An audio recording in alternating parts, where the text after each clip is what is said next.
Hey, what's up, guys? Scream. Scream. I always forget about Scream, and it's a solid magazine. Essentially, it gives you some articles in the beginning, and then mainly gives you a lot of reviews of now, right? 4K Blu-ray. Right? I need a Blu-ray player. They can play my old DVDs, but I ain't doing no 4K. But this one, what I do, two things I like. What I like seeing is that there seems to be a toning down of the, toxic masculinity, white privilege. I hate to sound like anti woke guy, but it gets a little annoying after a while. Okay, with the just, and also parroting the establishment corporate view on everything, and there seems to be less of that going on. I think people are getting the hint. So you say what you want about the monster kid boomers, but I don't. I think most of them are not really, uh, you know, they're not appreciating this stuff, right? I know we got Wilkes-Barre, PA, Wilkes-Barre. Yeah, be careful in Wilkes-Barre. Yeah. And looking at the editorial here, there's some tragedy here. This guy is talking about for the Criterion Collection, the Todd Browning films. The guy who directed Dracula and a bunch Lon Chaney films and some other like usually macabre films, and a very interesting man himself.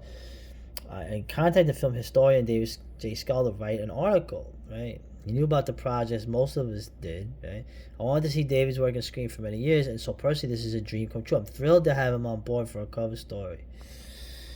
Well, David J Skal was killed by a drunk driver on January 1st of this year. So apparently his partner was with him, and he died months later.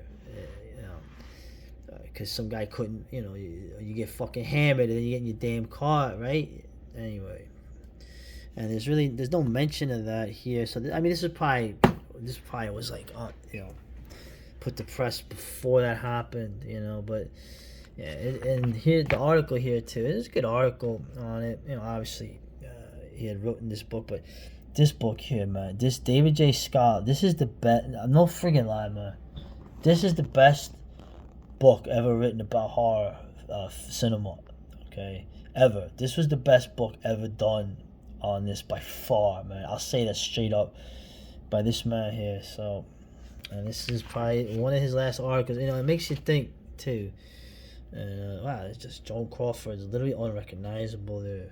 Obviously this one here on Cheney, the guy who cuts his arms off and throws the daggers with his feet. But getting back to the idea of Skal being killed, you think about.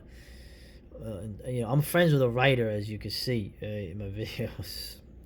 What projects was he working on when he got killed? What projects did he want to do? You think of when a creative person is killed or dies, and then their creations just, they're never going to be realized. Maybe he has stuff that will be released later, but I don't know why I thought about that.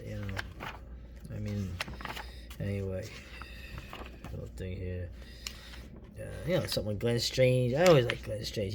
I think he was the scariest Frankenstein in a lot of ways.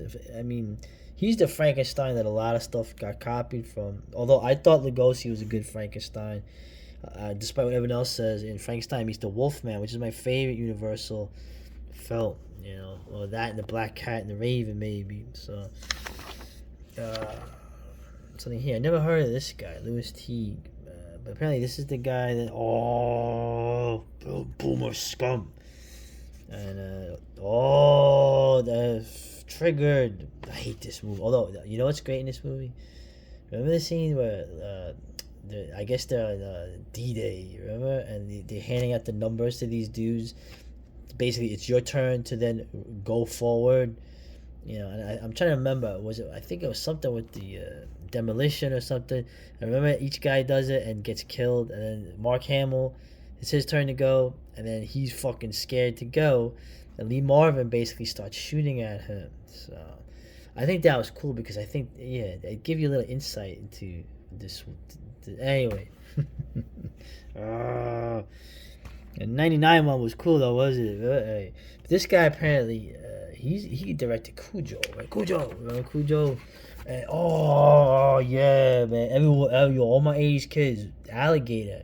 A lot of us saw this on television. They put this because the Jaws being broadcast on channel ABC was so popular. They did this on like a Friday night, and then man, this thing was huge. What a movie this was! And this guy also he did Cat's Eye. Remember Cat's Eye? Now I'm always jumping on Mr. King, but this was a great adaptation. The wraparound thing with the troll was kind of cool, right? But like most of the stories weren't really supernatural. They were more like crime thriller, like the old pre-code crime comic stuff. Remember the one with James Woods, right? He wants to quit smoking, and so he joins that club, and then you see how they make you stop smoking. And then the other one, the best fucking one is the one with the building where the mob guy makes people walk around the ledge. They have to go all the way around, and obviously there's like traps and there's a draft and there's all kinds of things that do them in, but it doesn't go like he thinks. This was a pretty good movie. So this guy Louis Teague did a lot of good stuff, man. Interesting.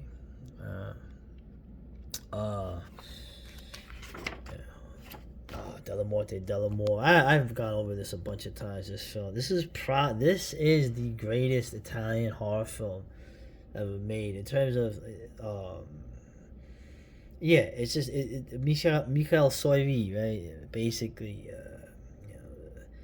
I don't know how to say it. I mean, Rupert Everett. I mean, this guy should have been huge from this, but what a movie, man. Visually, even it's surreal, just everything. It was great.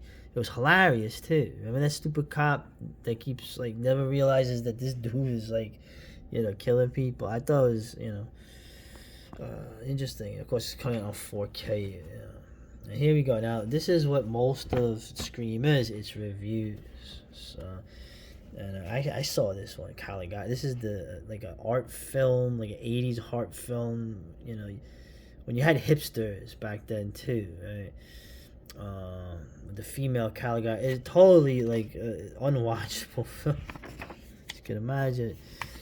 Invaders from Mars. I like how they mentioned scared the hell out of people. This and Angry Red Planet, man, were like horror sci-fi films in my opinion.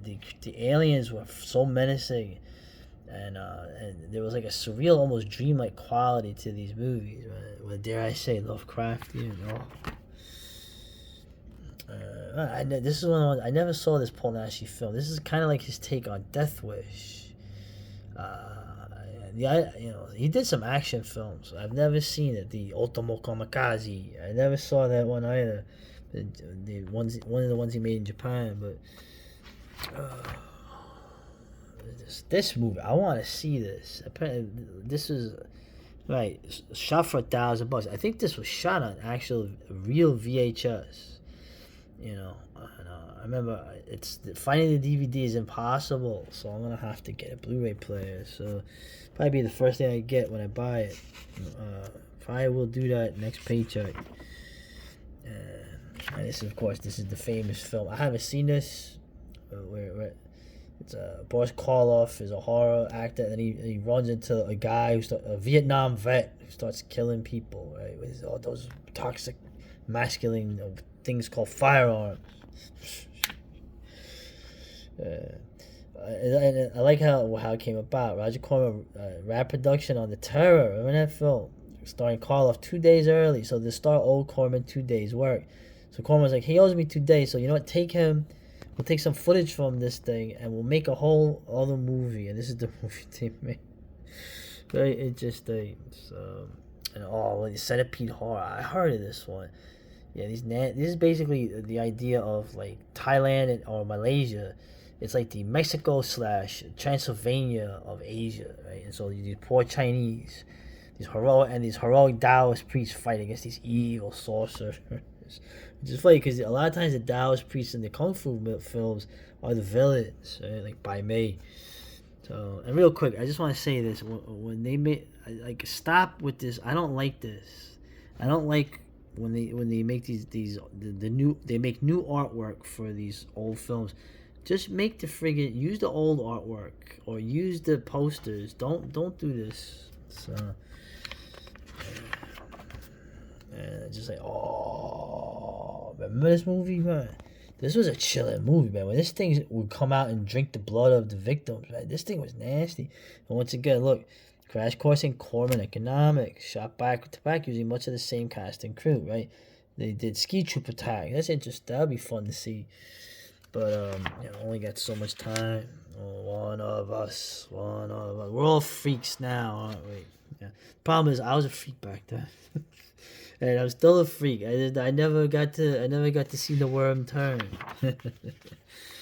So, and I tell you, man, Zombie Holocaust is probably the worst of the. I mean, I like Italian zombie cannibal films, but this one is is probably the worst one that they ever made. And it was released though. You saw it in the VHS store back in the day as Dr. Butcher, MD. Oh, medical deviant. Oh, that's all. That's like almost 60% of them now. Yeah. So we get through this. There's a lot of reviews here. So this is another one. Another of these horror Chinese films that they made in Malaysia. Where you got the things only get nuttier. Dude. Fingernail toe slashings, flying Buddha statues, self-immolating wizards, and a one-woman wet t-shirt contest. Oh, man. Hugo, there's another Scorsese film. Basically, George Méliès is a character in it, played by Ben Kingsley, but I have never seen it. I never seen Night of the Hunter. I always hear about this, but Crawling Eye, of course, is classic. Man, I never saw Mad Monster Party, dude. Rankin and Bass, they were pioneers in Japanese, at least stop motion and animation, right? Return of the King. Dude, Attack of the Beast Creature. This is a movie that should not work, right? A period film, like no budget, with these little creature things, the beast creatures. They're like the little Zuni doll from the Trilogy of Terror, right? But there's like a bunch of them. They're wacky looking little things. It should not work, but for some reason they do. They're scary little bastards. The way they come after the people is actually, this movie is really good. I love that. I like that movie. What's this? Black Sunday. Let's see. This plot finds wipe out Palestinians. That's luckily that's far-fetched. Of course, she has recruited a disgruntled Vietnam vet. Right, they're gonna blow up the Super Bowl. I remember this. Something tells me this hasn't aged well. I don't know. Call me crazy. Going to. I told you you shouldn't play with dead things. Yeah. And, I heard Frankenstein. I heard this. It's misogynist. And listen, Italians, they can't spell misogynistic, alright? So, okay, I just leave it at that. What the hell you thinking? I have this movie, I have not seen it yet. I need to see it. I need to watch this thing. You sort of really gotta watch it, but I like how, like I said, it's filmed where the camera is kind of like offset all the time. The Boogeyman. Now this film is a weird film. You think it's a slasher movie, but it's not. It's weird. It's like a supernatural film with a great soundtrack. Mr. Vampire. Oh man, dude, these were great films, man. Mr. Vampire, action packed with the Japanese, the Chinese hopping vampires. Funny films, funny, action packed, and scary. Right? The Chinese were really good, man, at mixing a lot of these things: tragedy, horror, comedy, seriousness, heroism, action. They were really good at putting all of that together in a way that usually worked more often than not. This sounds fascinating. This apocalypse tetralogy. Obviously, in these years, if this guy was Polish, he was doing it in the communist country. But how many movies can I watch? That's pretty much it. Yeah. What else? Running out of time. And on the back here, right? I have this film too. I remember watching part of this, but I have the bootleg DVD of this. The Frankenstein: A True Story. This was really good, man. This was a really good right. And right, it was it was an influence on Anne Rice apparently for Interview with the Vampire, but in a lot of ways, man, this was like Jane Seymour. She was the villain in that. But anyway, you know, Scream. I want to hear you scream. All right, come on. Shocktober continues.